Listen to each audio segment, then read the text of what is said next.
Bonsoir, élèves tronc commun, sciences et technologies. Aujourd'hui, je vous propose deux exercices que j'ai bien choisis du manuel scolaire Al-Moufid, physique-chimie, tronc commun, scientifique et technologique. Le premier exercice, exercice 8, page 48. Un mobile est animé d'un mouvement rectiligne uniforme.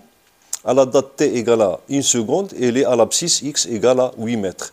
À la date t égale à 3 secondes, elle est à l'abscisse x égale à moins 4 mètres. Question A, quelle est l'équation horaire du mouvement? Question B, quelle est la position du mobile à l'origine des dates? Petit c, à quelle date le mobile est-il en x égale à 0? Et la dernière question, quelle est la distance parcourue en 5 secondes? Alors on commence par la question numéro A.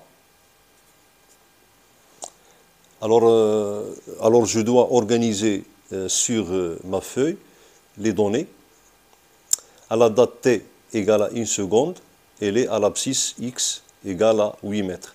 Donc je note la première date par t1.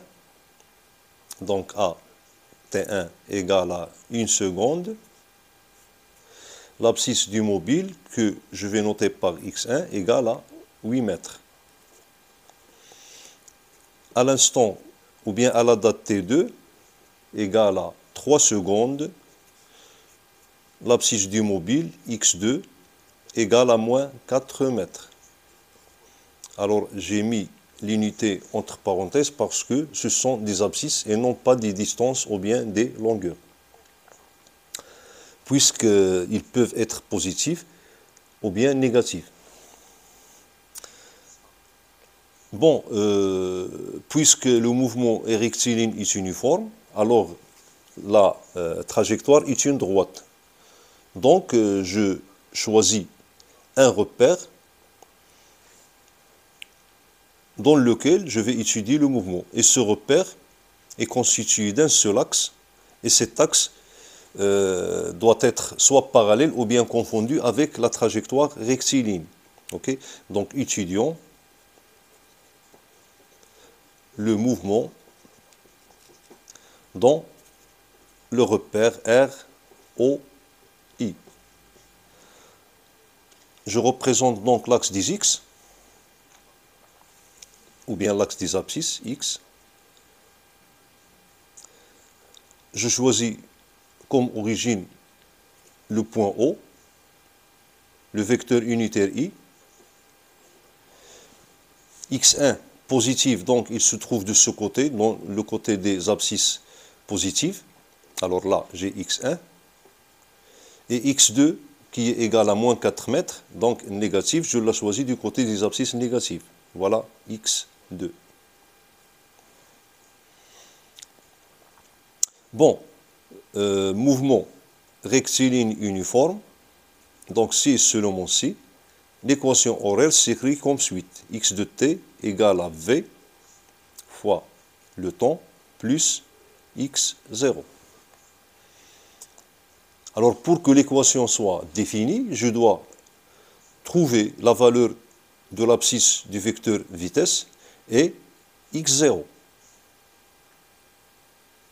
Alors pour trouver la valeur de V, alors j'écris dans le repère R, dans R,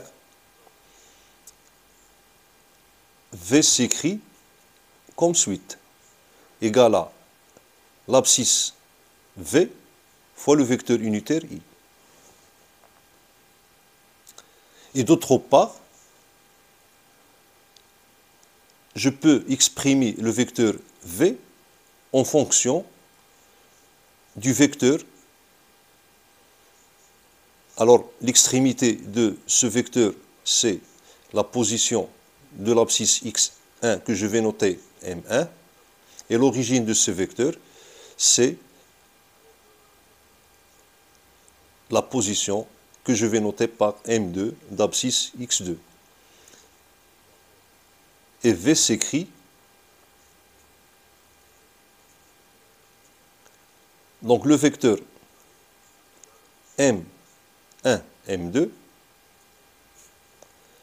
divisé par delta t. Alors pour delta t égale à l'instant t2 qui correspond à la position M2 moins l'instant T1 qui correspond à la position M1.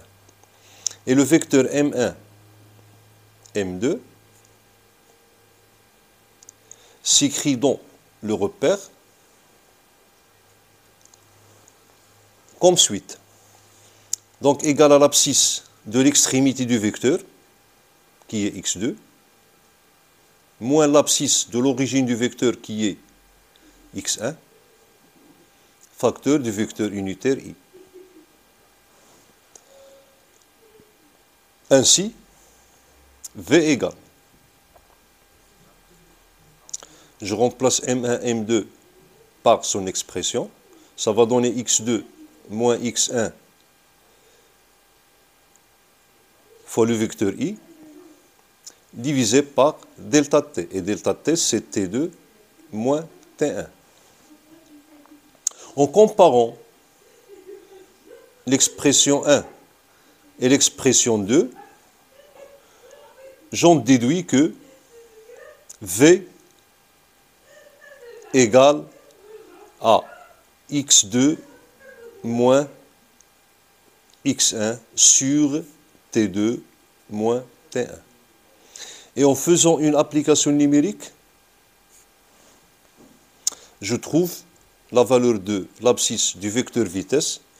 Alors on a x2 c'est moins 4, x1 c'est 8, donc moins 4 moins 8 c'est 12, divisé par t2 moins t1, donc 3 moins 1 c'est 2. Alors moins 12 sur 2, ça va donner moins 6 mètres par seconde.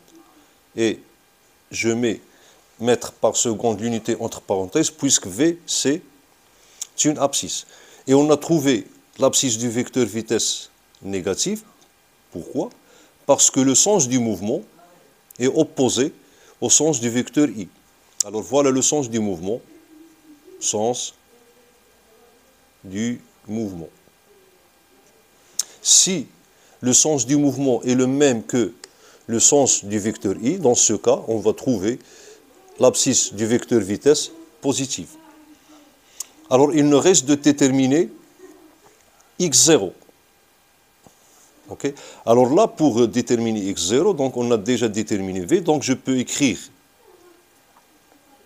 que l'équation horaire du mouvement égale à moins 6t plus x0. Donc pour trouver x0, ok, puisque en hypothèse j'ai t1 x1 et t2 x2, donc je peux appliquer ici t1 et va me donner x1, ou bien t2 et je trouve ici x2. Bon, prenons t1. Donc à t1 égale à 1 seconde, x de t1 égale à x1. Ça veut dire quoi? Ça veut dire que x1 c'est 8, ok, qui est égal à moins 6 fois t1, c'est 1, plus x0. Et de là, je trouve x0 égale à 8 plus 6. Ok, ici j'ai moins 6. Je ramène moins 6 de ce côté et devient plus 6. Donc 6 plus 8, c'est 14 mètres.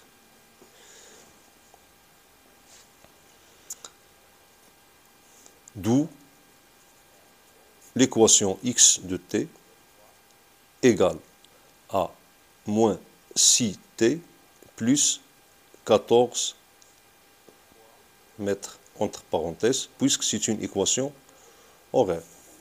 Voilà. Bon, la question A. Passons donc à la question B. quelle est l'équation, ou pardon, quelle est la position du mobile à l'origine des dates? Donc petit b, ça veut dire que je dois déterminer x de t égale à 0. Alors égal à, dans l'équation ici, je remplace t par 0 et je trouve égal à x0. Ok? Ça veut dire x de t égale à 0 égale à 14 mètres. La question C.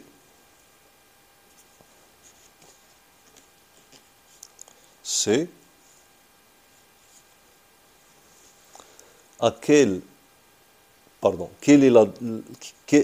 date le mobile est-il en x égale à 0? Alors tout simplement, donc j'écris la formule générale, x de t égale à vt plus x0, ok? Alors x de t égale à 0, si seulement si, vt,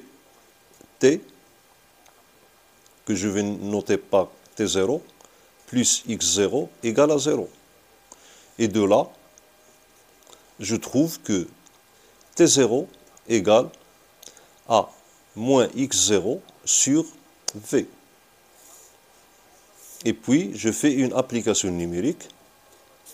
T0 égale à, alors moins x0, c'est moins 14, divisé par moins 6. OK? Donc, en calculant T0, je trouve que T0 égale à 2,33 secondes. Passons à la dernière question, la question D. Alors, il nous propose, petit d,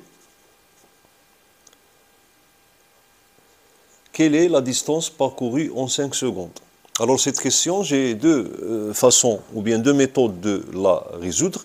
En exploitant dans un premier temps l'équation horaire du mouvement, ou bien en utilisant la vitesse moyenne. Commençons par l'exploitation de l'équation horaire.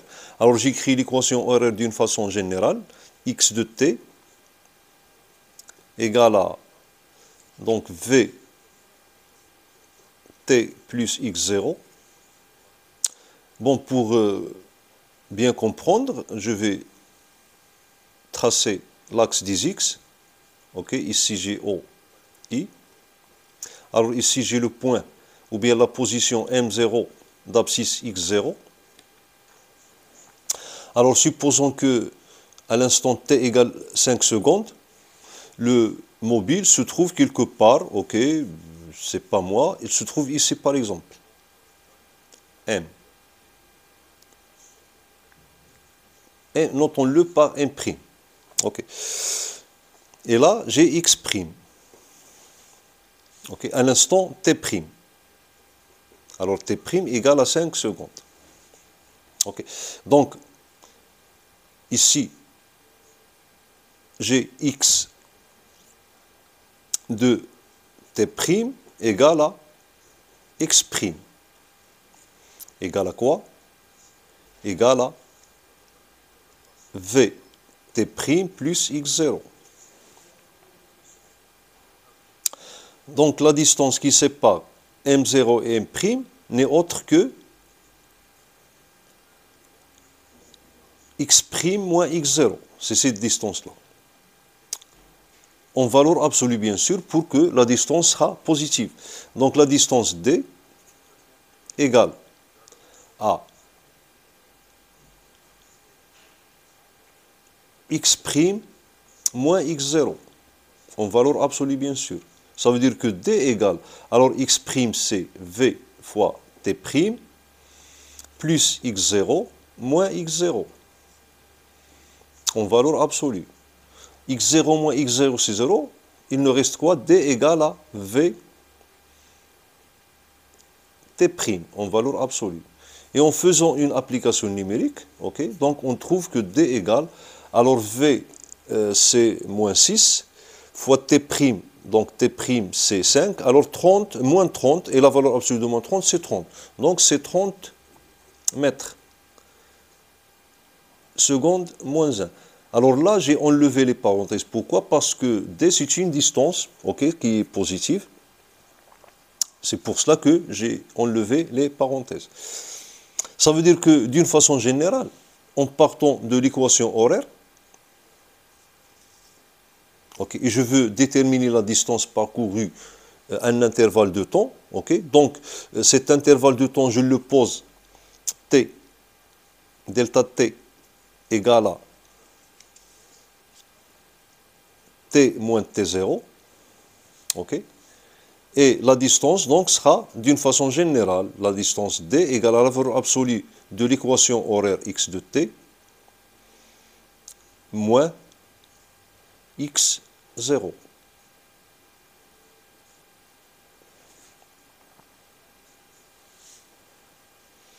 Et avec t0 égale à 0 secondes. Voilà, d'une façon générale, lorsque je veux calculer la distance en exploitant l'équation horaire. Alors, donc, deuxième méthode, en utilisant, soi-disant, la définition de la vitesse moyenne. Alors, on a la vitesse moyenne, c'est quoi? Ou bien la distance parcourue, c'est la vitesse moyenne fois delta t. Et delta t, c'est 5 secondes. La vitesse moyenne égale à la valeur absolue de l'abscisse de la vitesse, ou bien du vecteur vitesse. Okay? Et finalement, D égale à la valeur absolue de V fois T. Et en faisant une application numérique, donc D égale à V, c'est moins 6, valeur absolue c'est 6 fois 5, donc D égale à 30 secondes. Alors voilà pour la dernière question. J'espère que vous avez bien compris. Et prochainement, je vais corriger avec vous ou bien faire la solution de l'exercice 10.